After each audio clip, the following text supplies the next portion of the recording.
નમસ્કાર, આપ જોઈ રહ્યા છો નેશન પ્લસ ન્યૂઝ. હું છું હિરલ આપની સાથે.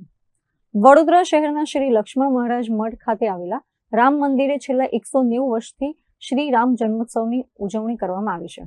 ત્યારે આજે રામનવમીના પાવન અવસરે આ રામ મંદિરમાં ભગવાન રામના દર્શન માટે મોટી સંખ્યામાં શ્રદ્ધાળુઓ ઉમટ્યા હતા. 1835માં ગાયકવાડી શાસન દરમિયાન વડોદરા ખાતે શ્રી લક્ષ્મણ મહારાજ મઠની સ્થાપના થઈ હતી, જ્યાં રામ મંદિરનું નિર્માણ પણ કરવામાં આવ્યું હતું. આ મંદિરે છેલ્લા 190 વર્ષથી આ શ્રી રામ જન્મોત્સવની ઉજવણી કરવામાં આવે છે.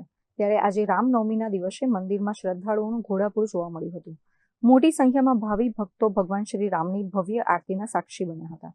આ પ્રસંગે વિધાનસભાના મુખ્ય દંડક બાલકૃષ્ણ શુક્લ અને ભાજપના વડોદરા શહેર અધ્યક્ષ ડોક્ટર જયપ્રકાશ સોનીએ ઉપસ્થિત રહીને આરતીનો લાભ લીધો હતો.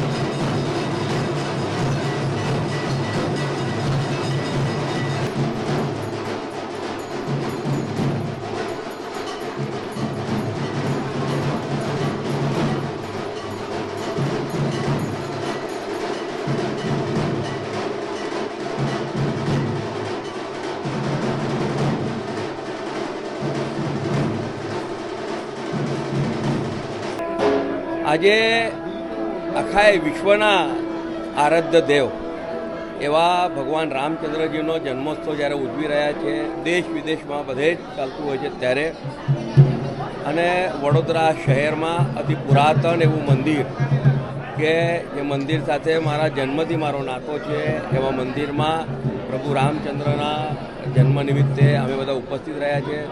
અને જે પ્રકારે આનંદથી બધા જ ભક્તો, ભાવિક ભક્તો પણ અત્યારે ઉપસ્થિત થયા છે.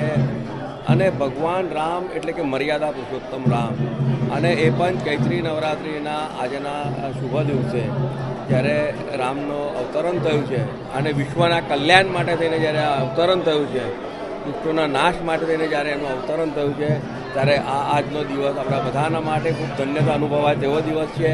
અને પ્રભુ રામ પાસે આપણે બધા જ પ્રાર્થના કરીએ કે તમારા જે અંશ છે એ અમારા વચ્ચે આવી છે.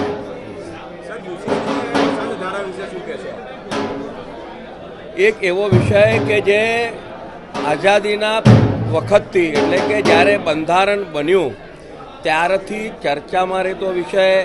બંધારણ સભાએ જ્યારે કલમ 44 હેઠળ તમામ રાજ્યોને એક અધિકાર આપ્યો હતો યુનિફોર્મ સિવિલ કોડનો, અને હમણાં પરમ દિવસે જ માનનીય મુખ્યમંત્રી શ્રી ભૂપેન્દ્રભાઈ પટેલ સાહેબ દ્વારા ગુજરાતમાં યુનિફોર્મ સિવિલ કોડનું જે બિલ લાવ્યા છે, મને એવું લાગે છે કે અલગ અલગ સંપ્રદાયોના વચ્ચે જે અસમાનતા છે અને ખાસ કરીને મહિલાઓ ઉપર જે અન્યાય થાય છે તે દૂર કરવા માટે થઈને આ એક એવું બિલ છે કે જેના સાથે તમામ સંપ્રદાયો ભેગા થશે.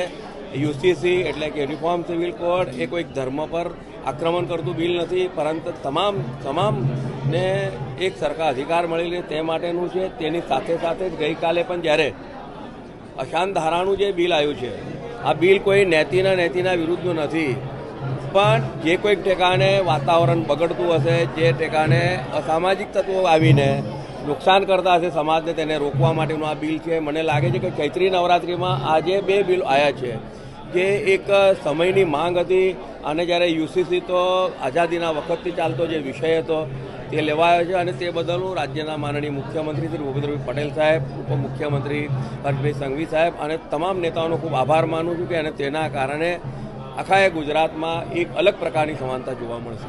જય શ્રી રામ. આજે ભગવાન રામનો જન્મોત્સવ આપણે રામનવમી તરીકે ઉજવીએ છીએ. પૂરા ભારત વર્ષમાં અને વિશ્વભરમાં જ્યાં જ્યાં હિન્દુ સમાજ છે, સૌ ભગવાન રામની આજે પૂજા અર્ચના કરે છે, આરતી કરે છે અને શ્રદ્ધાપૂર્વક ભગવાનને નમન કરે છે. આજે પૂરા વિશ્વની અંદર જે અશાંતિનો માહોલ ઊભો થયો છે, ભગવાન શ્રી રામના ચરણોમાં આપણે સૌ પ્રાર્થના કરીએ કે આ અશાંતિનો માહોલ એ શાંતિના માહોલમાં ફેરવાય.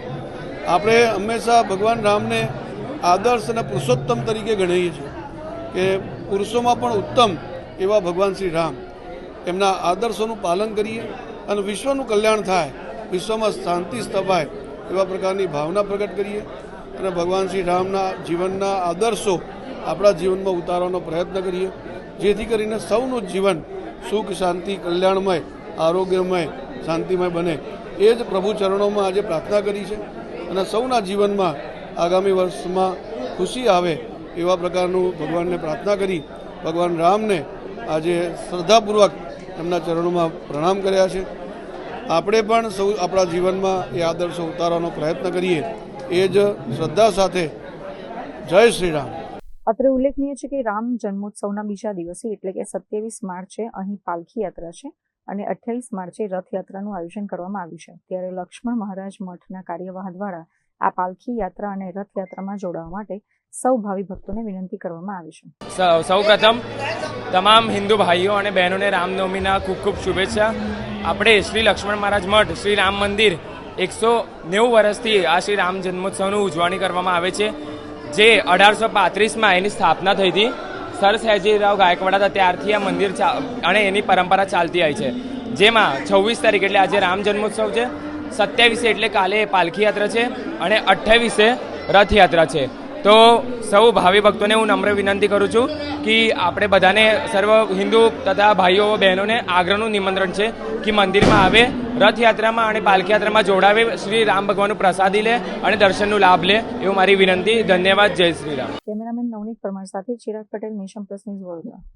સમાચારોનો સતત અપડેટ મેળવવા માટે અમારી નેશન પ્લસ ન્યૂઝની યુટ્યુબ ચેનલને સબસ્ક્રાઇબ કરો, બેલ આઇકન દબાવો અને જોડાયેલા રહો ફેસબુક, ઇન્સ્ટાગ્રામ અને ટ્વિટર પર.